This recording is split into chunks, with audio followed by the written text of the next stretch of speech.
જાળવણીનો અભાવ તો ખરો જ, કેમ કે બન્યા પછી જે ખરાબ ક્વોલિટીનું જે બાંધકામ કરવામાં આવ્યું છે, જે બેન્ચીસ છે યા તો જે હિંચકા છે જે બાળકો માટે, એ તમામ થોડાક ટાઈમ જ તૂટી ગયા હતા અને એના પછી કોઈપણ પ્રકારનું રિપેર કરવામાં આવ્યું નથી અને જાણે કે બનાવી અને એકદમથી રેડું મૂકી દીધું હોય અને માત્ર ભ્રષ્ટાચાર કરવા માટે બનાવ્યું હોય ને માત્ર કાગળમાં જ કરી રહ્યા છે.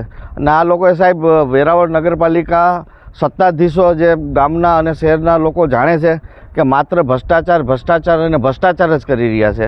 હવે તમે મારી પાછળની સાઈડમાં સાહેબ જોઈ રહ્યા છો જે રીતના ગાય અને જે રીતના ખૂટિયા જે રખડે છે, તો સાહેબ બાળકોની સલામતી શું? આજે બાળકોને કંઈ વાગી જાય તો એની જવાબદારી કોની? તો આ ચોપાટી છે કે માત્ર ભ્રષ્ટાચારનો એક અખાડો બનાવ્યો છે, એ સ્થિતિ છે. અને બીજું કે રાત પડે અને અસામાજિક તત્વોનો અડ્ડો બની ગયો છે. હા, અને તમે જોવો છો કે રાત પડે એટલે દારૂ ડ્રગ્સ પીવાવાળા લોકો અને ત્યાં ઘડી કેટલા વાળા લોકો અહીં આવે છે. બીજું કે રાત પડે એટલે લાઇટો બંધ હોય છે અને તમે આ કેટલા ટાઈમથી આ પ્રોબ્લેમ છે અને આ માત્ર ભ્રષ્ટાચારનો જ અડ્ડો બની ગયો છે ચોપાટી, એવું લાગી રહ્યું છે.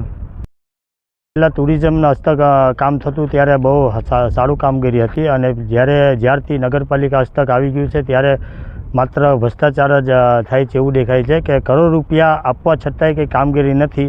અને વેરાવળમાં એક માત્ર સ્થળ છે જે બાળકોને રમવા માટે ચોપાટી છે અને ઘણા લોકો, એટલે વેરાવળ જોવો તો 50% લોકો વેરાવળ જ્યાં રવિવાર હોય ત્યાં આવે છે.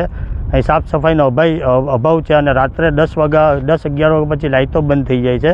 એટલે લોકો આવતા ડરે છે અને ફેમિલી સાથે હોય એટલે નાના છોકરા હોય, ભૂલકા હોય, ફેમિલી હોય, એ રાતના 10 વાગ્યા પછી આવી નથી શકતા. એટલે મારે તો સવાલ નગરપાલિકાને એ કરવો છે કે તમે લાઇટ શું કરવા બંધ કરો છો?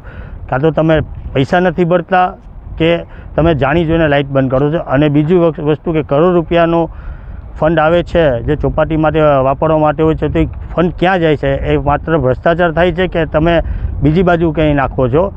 એટલા માટે મારે ખાસ વિનંતી છે સરકારે અને સત્તાધારી પક્ષોને કે ભાઈ તમે જે ફંડ આવે એ પ્રજાના કામ માટે ઉપયોગ કરો અને સારું વિકાસ કરો, તો લોકોને લાભદાયક થાય અને લોકો માટે એક સારું સ્થળ બને.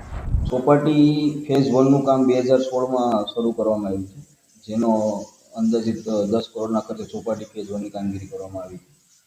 એમાં જે હાલ ચોપાટી ફેઝ 2ની જે કામગીરી ચાલુ છે નગરપાલિકા દ્વારા શરૂ કરવામાં આવી છે, 11 કરોડની અંદાજિત રકમ સાથે શરૂ કરવામાં આવી છે. અને જે એમાં ચોપાટી ફેઝ 1માં જે ડેમેજ થયેલા સાધનો છે, જે બેન્ચીસ છે, એ બધું ચોપાટી ફેઝ 2ના કામમાં આવરી લીધેલું છે.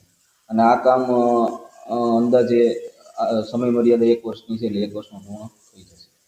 ચોપાટી ફેઝ 1ની જે કામગીરી 2016માં શરૂ કરવામાં આવી હતી અને વર્ષ દિવસમાં પૂર્ણ થઈ હતી. સાધન સામગ્રી છે અત્યારે બધી કદમ હાલતમાં છે. ઘણા લોકો એવું કહે છે કે રાત્રે લાઇટ નથી લાગતી, તે બાબતો શું કહેશું છે?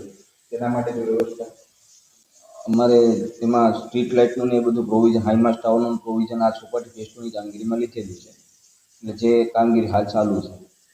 અને જે સાધનો કંડક્ટ થઈ ગયા છે એ બધા નવા લીધેલા છે, કેમ કે છોડમાં લીધેલા હતા એટલે અમુક લોકોના લીધે સાધનો તૂટી ગયા છે. પણ હવે નવા આયોજનમાં બધું લીધેલું છે, જે કામગીરી હાલ ચાલુ છે.